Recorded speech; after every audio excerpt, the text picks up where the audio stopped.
Good evening guys. आज हम पढ़ने जा रहे हैं भारत के संविधान का गठन। भारत के संविधान का गठन कब हुआ, कैसे हुआ, कितना समय लगा, इसमें कितने मौलिक अधिकार थे, कितने मूल कर्तव्य थे और कितने मूल भाग, और वर्तमान में कितने भाग है, पहले कितने संशोधन हुए, अब कितने हुए, ये सारी चर्चाएं आज हम इसी सेशन में करने वाले हैं। और आज मुख्य बात यह है कि आज हम इस बात का पता लगाएंगे कि भारत का संविधान विश्व का सबसे बड़ा संविधान और लिखित संविधान कैसे बना। भारत का संविधान हम सब जानते हैं, भारत का संविधान विश्व का सबसे बड़ा संविधान है और लिखित संविधान है। तो यह इतना बड़ा क्यों बना? इसके लिए कि भारत का संविधान जब लिखा जा रहा था ना, उस समय हमारे देश की परिस्थितियां बहुत ही विकट थी।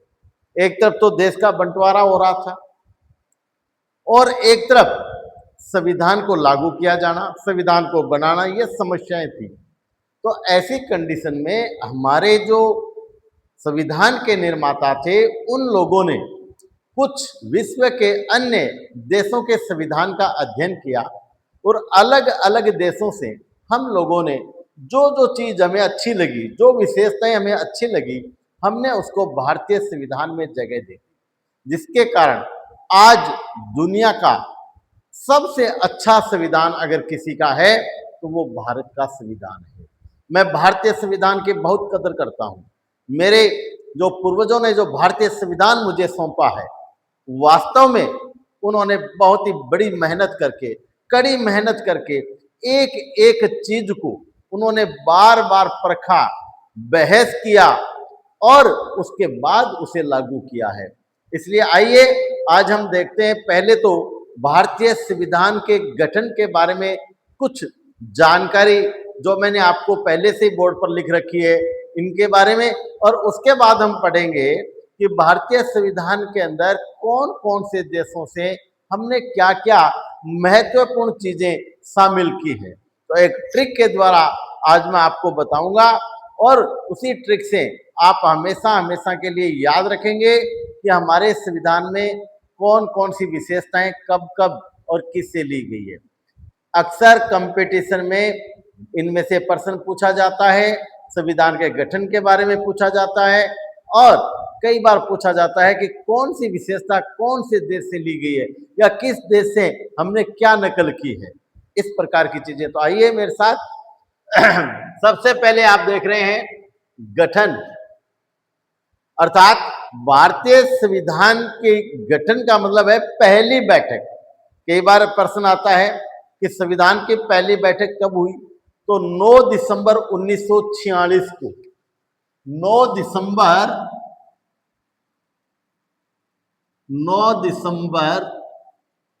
1946 को भारतीय संविधान की पहली बैठक हुई, अर्थात संविधान का गठन जो मसौदा है वो तैयार किया गया और उस मीटिंग के अंदर ये तय किया गया कि वे भारत का एक संविधान होगा। तो 9 दिसंबर 1946 को भारत का संविधान को एक दिन में नहीं बना, इसको बनाने में लगभग 3 वर्ष लगे, अर्थात 2 वर्ष 11 महीने अर्थात 11 मास और 18 दिन लगे। ये क्वेश्चन कई बार पूछा गया है कि भारतीय संविधान के निर्माण में कितना समय लगा, 2 वर्ष 11 महीने और 18 दिन लगे। स्वीकृत कब किया गया? भारतीय संविधान को 26 नवंबर 1949 को भारतीय संविधान तैयार हो गया और उसको परमिशन दे दी गई। अर्थात स्वीकृत कब किया गया या स्वीकृति की तिथि कब है, तो हम बताएंगे 26 नवंबर 1949 को, लेकिन संविधान को लागू हमने किया 26 जनवरी 1950। 26 जनवरी 1950 को जैसे ही हमने भारत का संविधान लागू किया, उसी दिन से भारत जो है एक गणराज्य माना गया है। 26 जनवरी 1950 को भारत का संविधान लागू होते ही भारत एक गणराज्य बन गया। अर्थात भारत का राष्ट्रपति निर्वाचित होता है, मनोनीत नहीं होता। अब आता है भाग। तो भारतीय संविधान जब बना उस टाइम में, यानी मूल संविधान में 22 भाग थे। मूल संविधान में टोटल 22 भाग थे, लेकिन वर्तमान में ये 25 भाग हैं। वर्तमान में ये 25 भाग हो गए हैं। अगर कोई ये पूछ ले कि भारतीय संविधान के अंदर वर्तमान में कितने भाग है, तो हम कहेंगे 25। लेकिन मूल संविधान में कितने भाग हैं, कितने सेक्शन है, तो हम कहेंगे 22। तो मूल संविधान में 22 और वर्तमान में हो गई ये 25। अध्यक्ष, देखो एक तो अध्यक्ष होता है संविधान सभा का, एक अध्यक्ष होता है प्रारूप समिति या मसौदा समिति का। तो जो संविधान सभा का अध्यक्ष था वो थे डॉक्टर राजेंद्र प्रसाद। तो हमारे यहाँ संविधान सभा का तो डॉक्टर राजेंद्र प्रसाद, डॉक्टर राजेंद्र प्रसाद ये हमारे संविधान सभा के अध्यक्ष थे। लेकिन प्रारूप समिति अर्थात मसौदा समिति के अध्यक्ष अगर पूछा जाता है तो डॉक्टर भीमराव अंबेडकर थे। डॉक्टर भीमराव अंबेडकर। दोनों ही प्रकार से पूछे जा सकते हैं कि भारतीय संविधान का अध्यक्ष कौन था। तो भारतीय संविधान सभा का अध्यक्ष डॉक्टर राजेंद्र प्रसाद, जो हमारे पहले राष्ट्रपति बने, और दूसरा प्रारूप समिति के अध्यक्ष डॉक्टर भीमराव अंबेडकर। अब बात आती है अनुच्छेद। भारतीय संविधान में, मूल संविधान में 395 अनुच्छेद थे, लेकिन वर्तमान में यही अनुच्छेद, वर्तमान में ये 470 से ज्यादा हो गए हैं। मूल संविधान में अगर पूछा जाता है तो हम कहेंगे कि भारतीय संविधान में 395 अनुच्छेद थे, आर्टिकल जो थे 395, लेकिन वर्तमान में ये कितने हो गए, 470 से भी ऊपर। थोड़े दिन पहले ही हम 468 पढ़ा रहे थे, अब 470 से ऊपर चले गए। तो इनकी संख्या बढ़ती जाती है। अनुसूची भारतीय मूल संविधान में 8 अनुसूचियां थी भाई, केवल 8, लेकिन वर्तमान में ये कितनी हो गई, 12। वर्तमान में 12 अनुसूचियां हैं। तो अब मूल संविधान की बात आती है तो हम लिखेंगे कि मूल संविधान के अंदर 8 अनुसूचियां थी, जबकि वर्तमान में कितनी हो गई, 12। अब आप देखिए संशोधन। भारतीय संविधान में 2025 तक 110 संशोधन हो चुके हैं, यानी 2025 तक 110 संशोधन हो चुके हैं। अब पीछे ही हमने देखा था कि संविधान में संशोधन के लिए हमारे देश के गृह मंत्री ने प्रस्ताव रखा था, आप सबको पता है, बताने की आवश्यकता नहीं है। वो था 130वां संविधान संशोधन। लेकिन हमारे संविधान में अभी तक केवल 110 संविधान में संशोधन हो चुके हैं, बाकी पेंडिंग है। जब तक राष्ट्रपति के साइन नहीं हो जाते, जब तक उन्हें परमिशन नहीं मिल जाती, हम उसको अमेंडमेंट नहीं कह सकते, संशोधन नहीं कह सकते। आज अगर 2025 में कोई पूछता है कि 2025 तक भारतीय संविधान में कितने संशोधन हो चुके, तो हम कहेंगे 110। 106 संशोधन 2 महीने पहले तक हम पढ़ा रहे थे, अब हो गए हैं 110। अब है मूल अधिकार। तो सबको पता है भाई, भारतीय संविधान में शुरू में जब हमारा संविधान बनाया गया उस टाइम में जो संशोधन थे वो कितने थे, हमारे संविधान में मूल अधिकार में 7 मूल अधिकार थे। शुरू में कितने, 7, लेकिन वर्तमान में है 6, क्योंकि संपत्ति के अधिकार को हटा दिया गया। अब संपत्ति का अधिकार आर्टिकल 300A का केवल कानूनी अधिकार है, अब वो मूल अधिकार नहीं है। तो संपत्ति के अधिकार को हटा करके और कानूनी अधिकार बना दिया गया है। तो अब हमारे पास में जो अधिकार हैं वो केवल और केवल 6 अधिकार हैं। संपत्ति का हमारे पास नहीं है, यानी समानता का, स्वतंत्रता का, शोषण के विरुद्ध, शिक्षा, सांस्कृतिक, धार्मिक स्वतंत्रता और संवैधानिक उपचारों का अधिकार। और आर्टिकल 12 से लेकर के और 35 तक, आर्टिकल 12 से लेकर के 35 तक हमें मौलिक अधिकार दिए गए हैं। आर्टिकल 17 छुआछूत का अंत करता है। इस बात का ध्यान रखें, बहुत बार पूछा जाता है कि छुआछूत का अंत किस आर्टिकल के अंतर्गत किया गया है। तो साथियों याद रखना, हमेशा आर्टिकल है 17। 17 के अंदर आपके छुआछूत को समाप्त किया गया है। मूल कर्तव्य, संविधान जब बना तो मूल कर्तव्य 10 थे, लेकिन अब कितने भाई? 11। अर्थात संविधान के भाग 4 में क जोड़ दिया गया और 4 क में 11वां मूल कर्तव्य जोड़ा गया है। तो आज के दिन कोई पूछता है कि वर्तमान में कितने मूल कर्तव्य, तो 11। और जब संविधान का निर्माण हुआ तो कितने थे? 10। फिर है आपका गणराज्य। जैसा मैं पहले बता चुका हूं कि भारत के अंदर हमने राष्ट्रपति को निर्वाचित करते हैं, अर्थात भारत का राष्ट्रपति निर्वाचित होता है, इसीलिए भारत को गणराज्य कहा जाता है।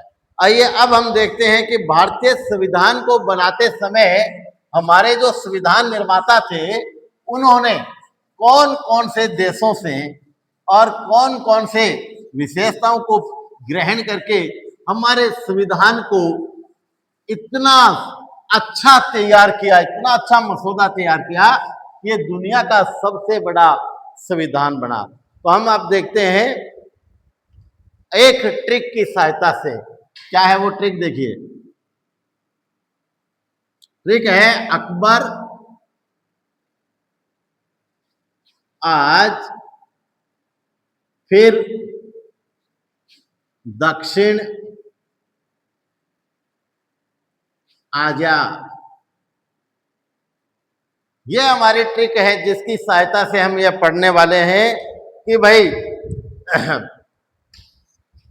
कौन कौन से देशों से हमने संविधान लिखते समय नकल कह सकते हैं। भाई हमने उनके संविधानों का अध्ययन किया और उन्हीं के संविधान से हमने जो मुख्य मुख्य बातें हैं उनको अपने संविधान में एक्सेप्ट किया, एडॉप्ट किया, स्वीकृत किया है। कौन कौन से देशों से? देखिए, सबसे पहले है ऐसे अमेरिका, यानी अमेरिका पहला है हमारा अमेरिका। तो हमने अमेरिका से क्या लिया? अमेरिका से हमने दो चीजें तो बहुत ही महत्वपूर्ण लिए। अमेरिका से पहला तो हमने लिया है उपराष्ट्रपति का पद। अमेरिका से हमने लिया है उपराष्ट्रपति का पद, उपराष्ट्रपति का पद। और दूसरी चीज हमने क्या प्राप्त की है? मूल अधिकार। जो मूल अधिकार है वो भी हमने अमेरिका से प्राप्त किए हैं। भाई अधिकार, कई बार ये पूछ लिया जाता है कि मूल अधिकार कौन से देश से लिए गए हैं? अमेरिका से। राष्ट्रपति का पद कौन से संविधान, कौन से देश से लिया गया है? अमेरिका से। उपराष्ट्रपति का पद तो आर्टिकल 63 में लिखा हुआ है कि भारत के संविधान में उपराष्ट्रपति का पद होगा, और हमने ये कहां से लिया? अमेरिका से लिया। कहां है? संविधान के भाग 5 अध्याय 1 में। अब अमेरिका के बाद में आता है कै। कै का मतलब है कनाडा। कनाडा से हमने क्या लिया है? कनाडा से हमने लिया है संघीय शासन व्यवस्था। जो संघीय शासन व्यवस्था है वो हमने लिया है कनाडा से। संघीय शासन व्यवस्था कैसे भाई? कि भारत एक राज्यों का संघ है, भारत एक राज्यों का संघ है, इसलिए संघीय व्यवस्था हमने कहां से लिया? कनाडा से। अब आपका है अमेरिका में, तो मैं से ऐसे आपका हो गया, सॉरी ऐसे हो गया अमेरिका, कैसे हो गया? कनाडा। अब आपका है ब्रिटेन। तो ब्रिटेन में देखिए, ब्रिटेन से हमने लिया है राष्ट्रपति, राष्ट्रपति का पद। जैसा कि हम पढ़ चुके हैं आर्टिकल 52 में भारतीय संविधान के भाग 5 अध्याय फर्स्ट आर्टिकल 52 में राष्ट्रपति के पद की चर्चा की गई है और यह पद हमने कहां से लिया भाई? ब्रिटेन से। अब आपको पूछा जा सकता है कि राष्ट्रपति का पद कहां से लिया गया, तो हम कह सकते हैं ब्रिटेन से लिया गया है। और रे का मतलब हो गया रूस। आप देखो रूस से हमने क्या क्या लिया है। रूस से हमने लिया है मूल कर्तव्य। एक तो लिया है हमने मूल कर्तव्य। हमने समाजवादी विचारधारा को कहां से लिया भाई? हमने रूस से लिया है। समाजवादी विचारधारा को भी हमने रूस से लिया है। मूल कर्तव्य हमने रूस से लिया। तो यहाँ अकबर का मतलब हो गया अमेरिका, कनाडा, ब्रिटेन और रूस। ए का अमेरिका, कैसे कनाडा, बी से वैसे ब्रिटेन और वैसे रूस। अब आगे हम बढ़ते हैं। आ का मतलब है आयरलैंड। आयरलैंड आयरलैंड से दो चीजें ली हमने, महत्वपूर्ण है। हमने लिए हैं नीति निर्देशक सिद्धांत। नीति निर्देशक सिद्धांत कह दो, तत्व कह दो, सिद्धांत या तत्व। ये हमने कहां से लिया है? ये हमने आयरलैंड से लिया है। नीति निर्देशक सिद्धांत हमारे राज्य सरकारों की पॉलिसी के लिए होते हैं कि कोई भी राज्य सरकार अगर चाहे तो जो राज्य में राम कल्याण अर्थात कल्याणकारी राज्य की स्थापना करना चाहता है, राम राज्य बनाना चाहता है, तो वह कुछ नीति निर्देशक सिद्धांत हैं उनका पालन कर सकता है। लेकिन नीति निर्देशक सिद्धांत को लागू करने के लिए कोई भी राज्य बाध्य नहीं है। यह जरूरी नहीं कि उसको लागू करना ही पड़ेगा। तो यह नीति निर्देशक सिद्धांत हमने लिए आयरलैंड से। एक चीज और ली है, हम जानते हैं राज्यसभा में राष्ट्रपति के द्वारा 12 सदस्यों को मनोनीत किया जाता है, नॉमिनेट किया जाता है। नॉमिनेट मतलब मनोनीत। ये भी हमने कहां से लिया है? आयरलैंड से। अर्थात राज्यसभा में 12 सदस्य मनोनीत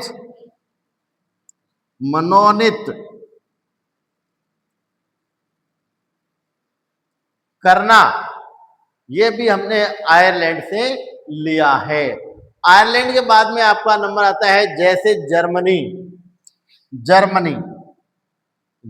से हमने लिया है भाई आपातकाल या कह दीजिए संकट काल। और आपातकाल के समय जो राष्ट्रपति के पास सारी की सारी शक्तियां निहित हो जाती है, यह व्यवस्था हमने कहां से ली है? जर्मनी से ली है। तो कई बार पूछा जा सकता है कि आपातकाल या संकट काल कौन से देश के संविधान से हमारे संविधान में ट्रांसफर किया गया है या लिया गया है? तो उत्तर होता है जर्मनी। तो यहां तक आपने पढ़ा भाई अकबर आज, ऐसे अमेरिका उपराष्ट्रपति का पद और मूल अधिकार हमने लिए, कैसे कनाडा संघीय शासन व्यवस्था हमने ले ली, ब्रिटेन से हमने राष्ट्रपति का पद लिया, रूस से हमने मूल कर्तव्य समाजवादी विचारधारा को लिया, और यहां हमने एकहरी नागरिकता कहते हैं वो भी हमने यहां से लिए, एकल नागरिकता भी हमने रूस से लिया है। इसके बाद आयरलैंड नीति निर्देशक सिद्धांत या तत्व है, और राज्यसभा में जो 12 सदस्य मनोनीत करते हैं वो भी हमने कहां से लिया है? आयरलैंड से। और जर्मनी से हमने लिया है आपातकाल या संकट काल। उसके बाद में हम आगे बढ़ते हैं। आज के आगे लिखा हुआ है फिर का मतलब है फ्रांस। अब भाई फ्रांस से हमने 3 चीजें ली है जिनको हमने भारतीय संविधान की प्रस्तावना में भी शामिल किया है। फिर से है फ्रांस, फिर का मतलब फ्रांस से हमने समानता, स्वतंत्रता और बंधुत्व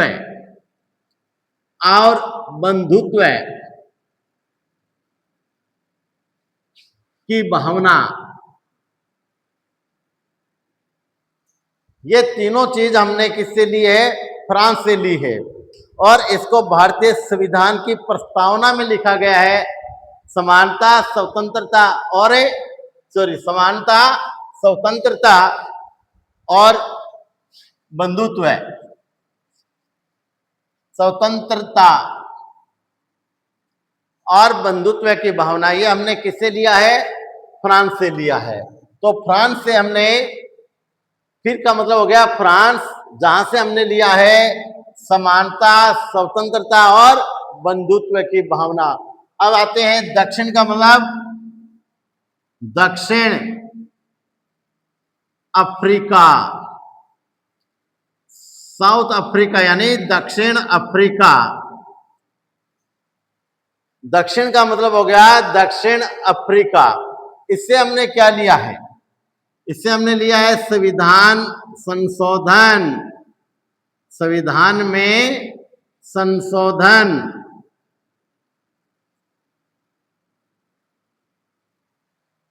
तो हमारे संविधान के अंदर जो संशोधन होते हैं वो हमने कहां से लिए हैं? दक्षिण अफ्रीका से लिया गया है। तो दक्षिण अफ्रीका में जो संविधान संशोधन की जो प्रक्रिया है उसी को भारतीय संविधान में भी अपनाया गया है। तो यहां दक्षिण अफ्रीका में हमने लिया संविधान संशोधन। अब आपका आता है, आ का मतलब है ऑस्ट्रेलिया। क्या मतलब है? ऑस्ट्रेलिया। तो ऑस्ट्रेलिया से हमने क्या लिया भाई? यहां से हमने लिया है समवर्ती सूची को, समवर्ती सूची।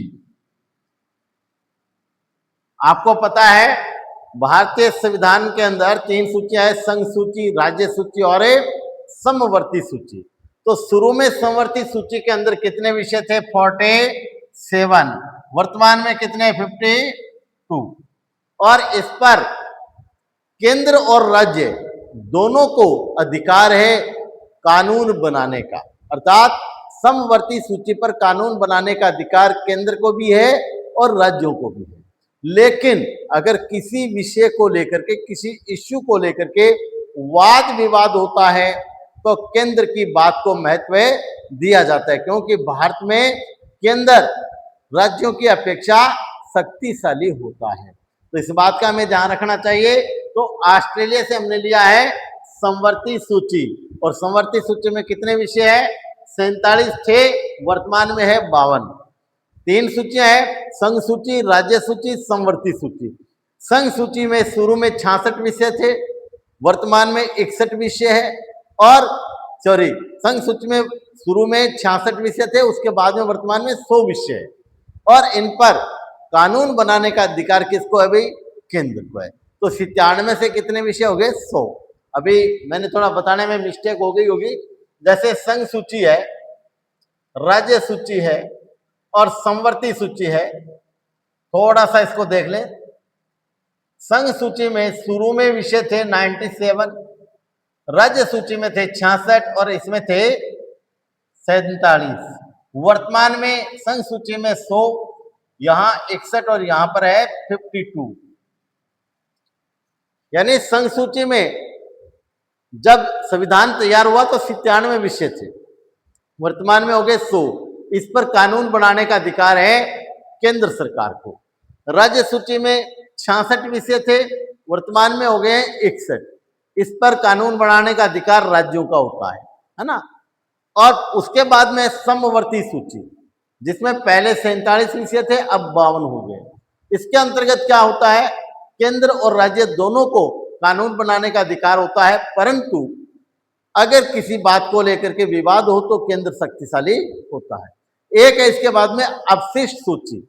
अवशिष्ट सूची में कितने विषय होंगे ये निश्चित नहीं है, क्योंकि ये समय के साथ बदलते रहते हैं। जैसे साइबर आ गया, अंतरिक्ष आ गया, है ना, इंटरनेट आ गया, ये जो है वो अवशिष्ट सूचियों में आते हैं, यानी बंची हुई सूचियों में शामिल किए जाते हैं। तो यहाँ हमने ये सूचियां, समवर्ती सूची जो हमने लिए वो है ऑस्ट्रेलिया से। फिर है जा, जा से जापान, अर्थात जापान जो लास्ट में हमारा आता है। और जापान से हमने लिया है भाई कानून प्रक्रिया जो है,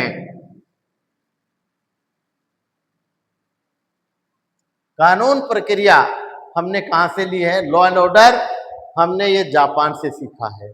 तो इस प्रकार आपने देखा आज भारतीय संविधान का गठन, जो पहली बैठक हुई 9 दिसंबर 1946 को, समय 2 वर्ष 11 मास 18 दिन लगे। भारतीय संविधान को कब स्वीकृत किया गया तो आप सबको पता है 26 नवंबर 1949 को। कब लागू किया गया, 26 जनवरी 1950 को। और समय 2 वर्ष 11 मास 18 दिन लगे। इसके बाद आज हमने पढ़ लिया कि भारतीय संविधान को बनाते समय वो कौन कौन से देश है जहां से हमने महत्वपूर्ण विषयों को अपने देश के संविधान में शामिल किया। तो आज मैंने एक ट्रिक के द्वारा आपको बता दिया, अकबर आज फिर दक्षिणे आ जा। और सबका ऐसे अमेरिका, कैसे कनाडा, वैसे ब्रिटेन, वैसे रूस, आ से आयरलैंड, जैसे जर्मनी, फिर से फ्रांस, दक्षिण से दक्षिण अफ्रीका, आ से आयरलैंड, जा से जापान। और सबका मैंने आपको ये भी बता दिया कि भाई कौन कौन से देशों से क्या क्या लिया गया है। आशा करता हूं आप सभी विद्यार्थियों को मेरे द्वारा बताया गया संविधान का गठन पूरी तरह समझ में आ गया होगा। हर एग्जाम में, प्रत्येक कंपटीशन में 2 से 4 क्वेश्चन अवश्य पूछे जाते हैं, इसलिए पढ़ते रहिए। MS राठौड़ चैनल के साथ जुड़े रहें। अगर आप मेरा वीडियो पहली बार देख रहे हैं तो सब्सक्राइब करना नहीं भूलें, फॉलो करें, लाइक करें और कमेंट करके बताएं। अगर आपको मेरे द्वारा बताए गए किसी भी चीज में कोई भी डाउट है तो डाउट क्लियर करें, मैसेज करें, कमेंट करें। जय हिंद, जय भारत।